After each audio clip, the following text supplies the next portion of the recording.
ready to supercharge your Aisensy templates and make them truly pop. I'm going to show you how to easily add emojis and inject some personality into your messages. First, log into your Aisensy account and navigate to the template section. This is where all your pre-designed message formats are stored. Go ahead and click on it.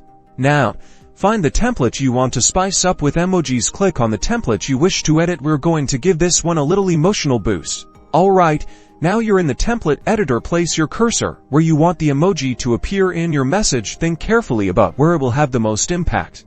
The easiest way is to use your computer's emoji keyboard. On Windows, press the Windows key plus period or Windows key plus semicolon. On a Mac, it's Control plus Command plus spacebar.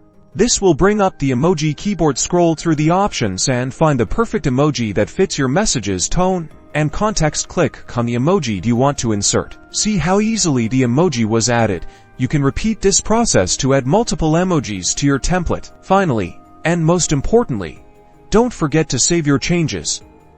Click the Save button to update your template with the new emojis. That's it. Now your Aisensy templates are more engaging and expressive, ready to boost customer perception. Experiment with different emojis and have fun bringing your messages to life.